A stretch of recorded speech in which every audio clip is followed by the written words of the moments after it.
đi bằng ồ chặt kia chỗ chắc không thấy đấy.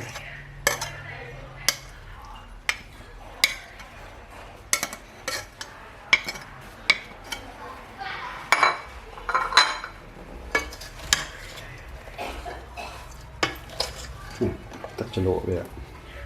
chặt nặng hả? Dạ.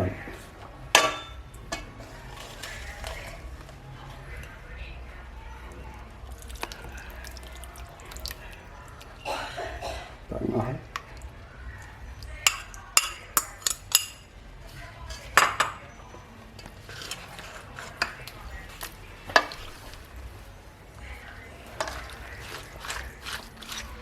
Con này lộ mà sơ vậy các bạn.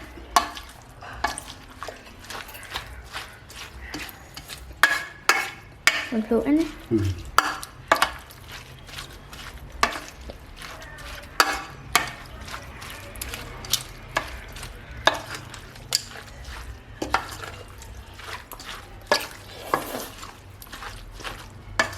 យើងខាំទឹកត្រី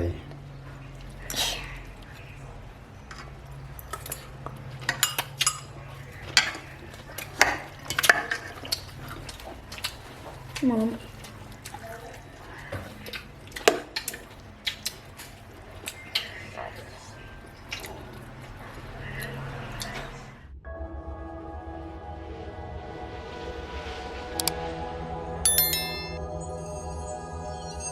ចឹងយើងមានតែសក់យើងមានការ៉ុតយើងមានស្បៃពីរដុំហើយមានគ្រឿងផ្សំដូចជាអំពិលទុំបានអំពិលទុំហើយមានខ្ទឹមសខ្ទឹមសមានម្ទេសកូនមានម្ទេស lúc tên bùng khổ អូបាទ អូមកទេអស់ណាស់ណា ចម្លើយខុសគ្នាចម្លើយខុសគ្នាមួយថាពងក្របមួយទៀតថាអស់ហើយអញ្ចឹងនេះមិនដែរតំណងទេបងប្អូនហើយត្រីយើងមានមួយមួយកណាត់អញ្ចឹងអានេះយើងបំពងទៅយើងបំពងញ៉ាំជាមួយនឹងស្ដៅហ្នឹងបាទហើយយើងមានកំពឹស thôi như thế này thì những gì đã làm tật nó thành cho chuyện vì giờ này tôi tật đã cho tật năng này là bài chơi chà chạy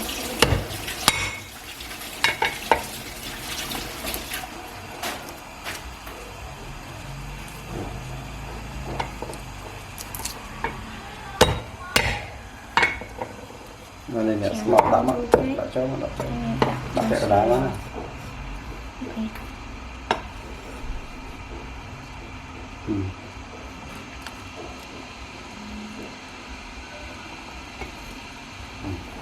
đặt mùi cái đá này còn cho dây ngầu thầy nó thì theo tật làm bây giờ nhóm ăn tất kia bà đây tật của cái dây sầu sầu cặp tư làm bạc kỳ lập hai tập bạc kỳ con trai mồi dạ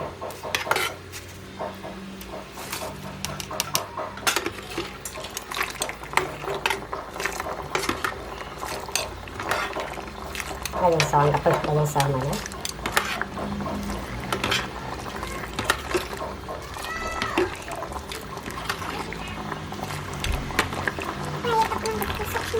đi làm là thôi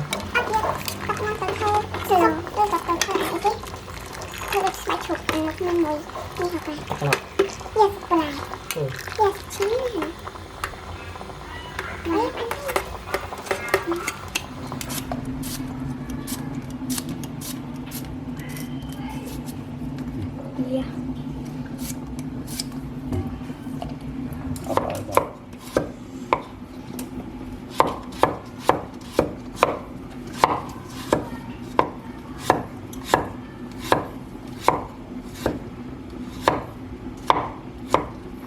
Đã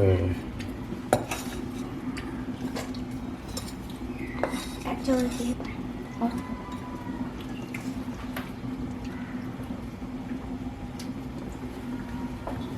bỏ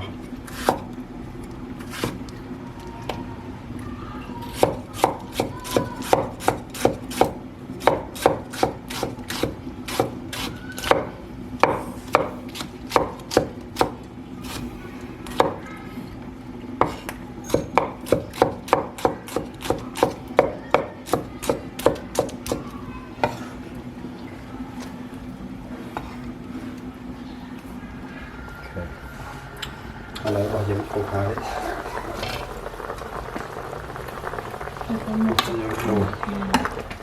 bao giờ đồ tray bao giờ Quay cục ký và nước tray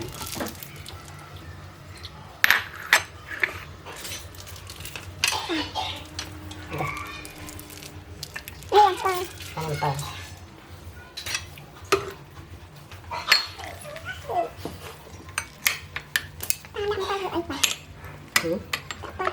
Lão chú ấy. Sao cho nó đẹp vậy ạ?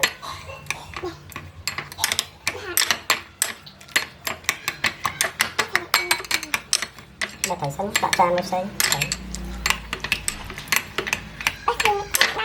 Ừ. Okay. lăng nữa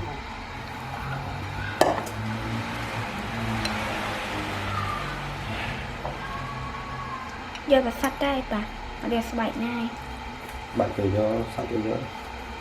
vẫn bánh Steve Home mà cùng đặt Steve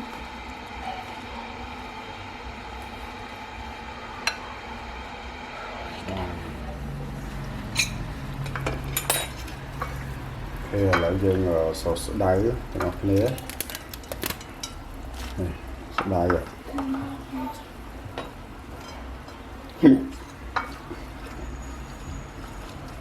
sốt đáy vậy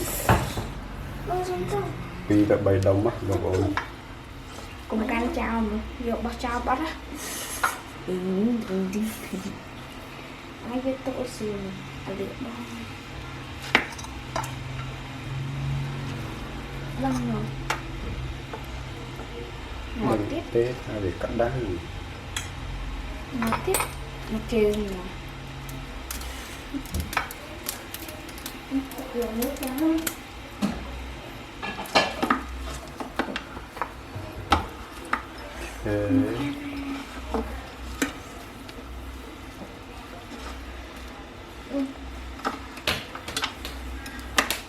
đừng về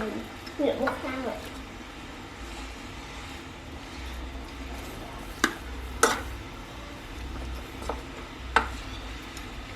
tôi xăm môi con hoa lấy con hôn lại nhiều để lấy con chơi mà ném không nhằm phóc chân này lấy đợi tí các bạn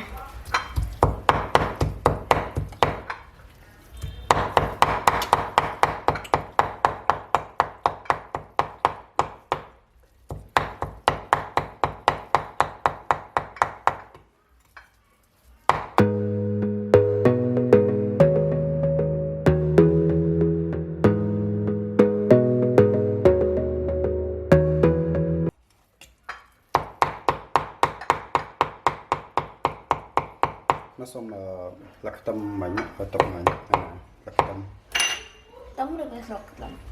có này tâm tấm nó nổ ở đây do tâm chỉ làm muộn nè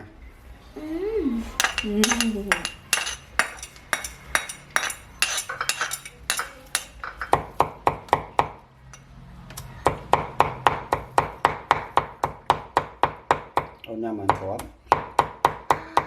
con nhâm ăn khọp với con nhâm đọc khọp con nhâm mà rồi con nhâm mà lên khọp con nhâm rồi khọp nhâm với chụp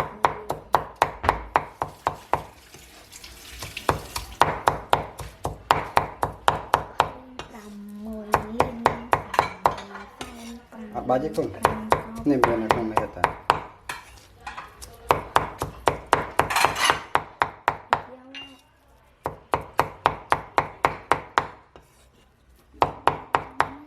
ok chân dương này hái bọc dương chém hái nhưng đã trâu tật mong ở tật tùm bảy giếng mà tốn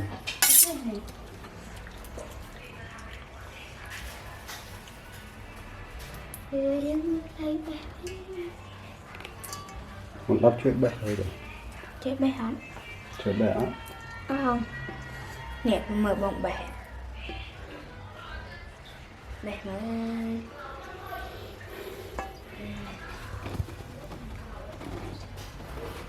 làm con không có hiện đông xong ấy phải làm xong mình hiện bông này xong mình đi ý này tận đây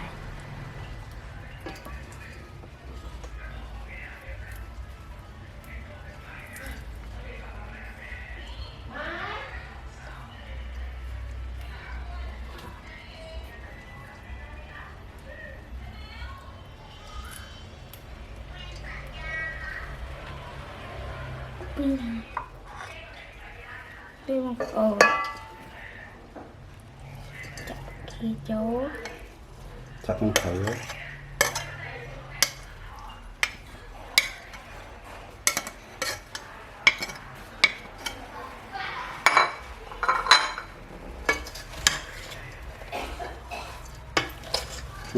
Tắt cho lộ vậy ạ chặt nó hả dạ.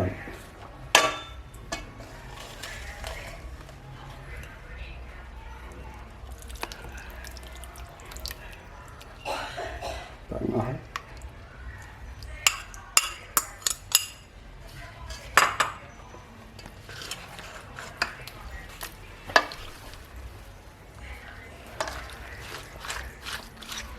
con này lộ mà sơ vậy kìa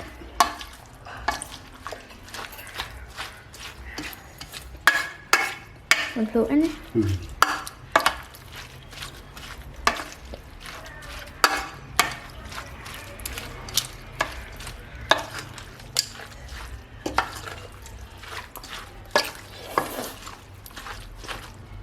nó biến thành tập prey